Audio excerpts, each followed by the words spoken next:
Bonjour, Karima Rostan, coach énergéticienne spécialisée en rééquilibrage énergétique. Alors, comment faire face à une personne qui cherche à vous déstabiliser verbalement et psychologiquement? C'est ce que nous allons voir aujourd'hui avec ces 3 clés. Avant tout, j'aimerais vous raconter une petite partie de ma première vie professionnelle où je gérais donc des dossiers difficiles et j'avais donc comme client un public relativement difficile et même parfois agressif, que ce soit par téléphone mais aussi en face à face. Et c'est vrai qu'à l'époque, j'avais pas tous ces outils fabuleux, notamment énergétiques, pour m'aider au quotidien. Alors que peut-être que vous, aujourd'hui, justement, vous êtes pareil, confronté à un public difficile de par votre activité. Vous avez souvent l'impression d'être une éponge, d'absorber complètement cette énergie négative. Et d'ailleurs, ça vous fatigue, ça vous stresse. Vous ne vous sentez pas au mieux de votre forme, bien souvent quand cela vous arrive. Et vous avez l'impression de ne pas tenir le cap, de ne pas avoir toujours les mots qu'il faut pour justement faire face à ces personnes agressives. D'où l'importance d'avoir des outils pour vous aider. Lorsque vous vous retrouvez face à une personne agressive, vous devez protéger votre aura. Alors l'aura, c'est quoi? L'aura, c'est le champ énergétique qui vous enveloppe.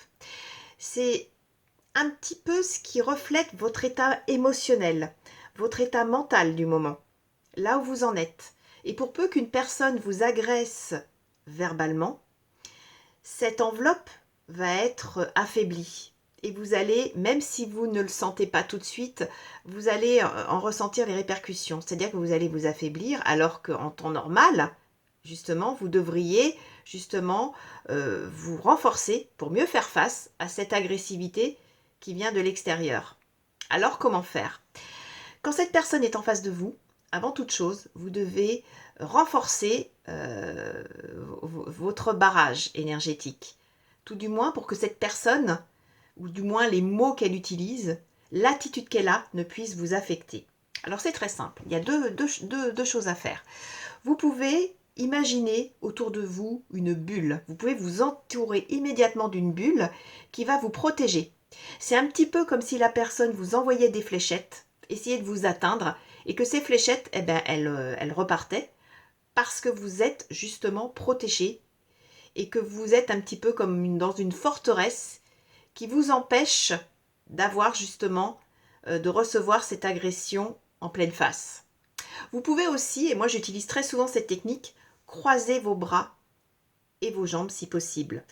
Ça veut dire que la personne, tout ce qu'elle va vous dire n'aura pas d'impact sur votre champ énergétique. Et ça, c'est hyper important pour que vous puissiez garder le cap. Vous pouvez faire les deux, ou soit l'un ou l'autre. Quoi qu'il en soit, je peux vous assurer que ça va vous aider, que vous vous sentirez beaucoup plus fort si vous apprenez tout de suite à vous protéger. D'ailleurs, si vous êtes en contact avec un public régulièrement, vous pouvez, le matin en arrivant, vous mettre cette protection énergétique. Et utiliser en plus le fait de croiser les bras et les jambes, parce que ça, très souvent, on le fait déjà sans s'en rendre compte. Le tout, c'est d'y penser à chaque fois que cela vous arrive. Alors, deuxième clé, une fois que vous vous êtes protégé, que vous êtes dans votre bulle énergétique, rien ne peut vous atteindre. La personne s'exprime de façon assez violente bien souvent. Donc là, l'objectif pour vous est de le laisser parler. Ne l'interrompez pas, même si vous avez envie de le faire. Regardez-le de façon calme. Laissez-le s'exprimer. C'est important. Puisque souvent, ces personnes-là, ce n'est pas contre vous qu'elles ont de l'agressivité.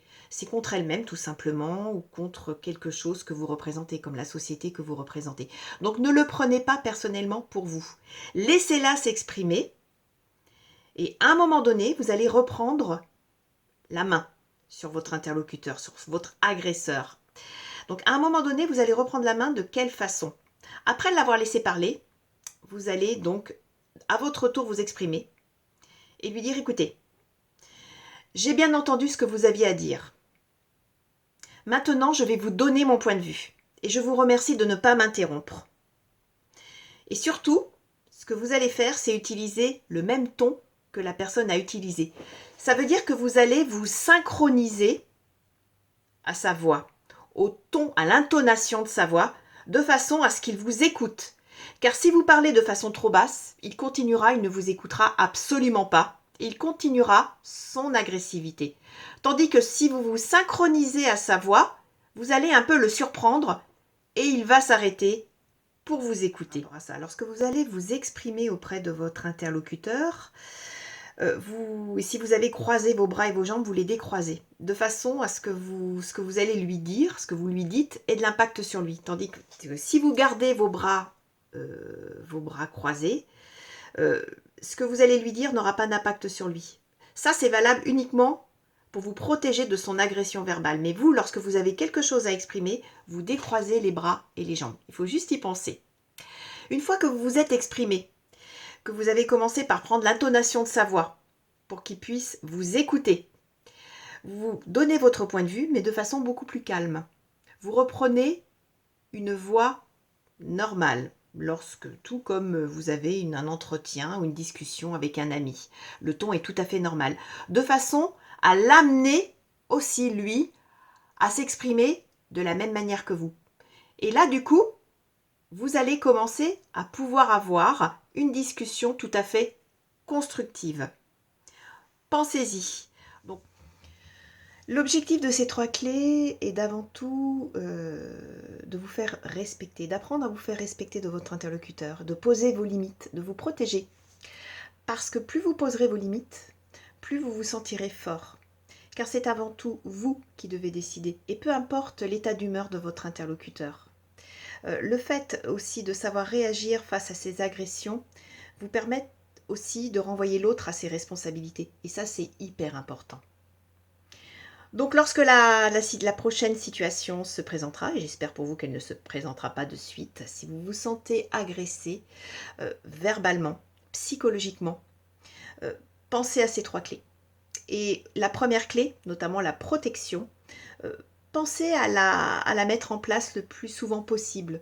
Peu importe les événements, mais apprenez à vous protéger. Vous allez voir que vous allez vous renforcer, vous vous sentirez en bien meilleure forme, et surtout aussi au niveau énergétique. Bon, bah écoutez, voilà pour aujourd'hui, pour cette vidéo. Je vous invite dans les commentaires à me dire un petit peu comment vous réagissez face à une agression. Qu'est-ce qui marche pour vous et quelles sont les difficultés que vous rencontrez? Je me ferai un plaisir de vous lire et de répondre à vos commentaires. Si toutefois vous n'êtes pas encore abonné à ma chaîne YouTube, eh bien écoutez, je vous invite à le faire tout de suite. Comme ça, vous recevrez par mail les notifications. Vous serez comme ça, vous serez sûr de ne pas louper une seule vidéo. Je vous souhaite une excellente journée. Je vous dis à très très vite pour la suite des aventures. Merci, au revoir.